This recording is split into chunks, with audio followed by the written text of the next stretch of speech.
श्रमिक दिवस अवसर में स्टॉलवार्ट फाउंडेशन पक्षर रक्तदान शिविर कटक सदर थाना अंतर्गत जरीपड़ा स्थित डिवाइन पैलेस आज श्रमिक दिवस उपलक्षे स्टॉलवार्ट फाउंडेशन एवं एमबीबीएस क्लबर मिलित सहयोग में एक रक्तदान शिविर अनुष्ठित हो जाइछि। दीर्घ 5 वर्ष धरी अनुष्ठित हो आसुथिबा रक्तदान शिविर को एडवोकेट विशंबर बेउरा मुख्य अतिथि भाव जोगदे उद्घाटन करते। सम्मानित अतिथि भाव समाजसेवी पूर्णचंद्र परिजा, महेश प्रसाद मिश्र जोगदे।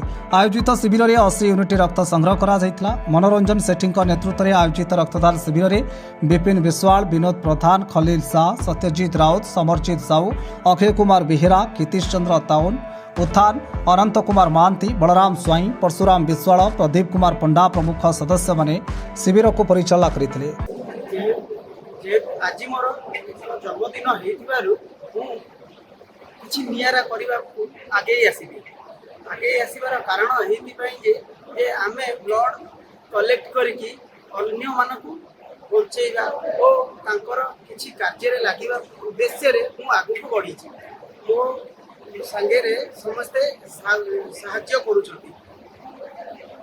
आस्तेली आज हमर जो रक्तदान शिविर होची युव गोष्ठी माने करिसंती।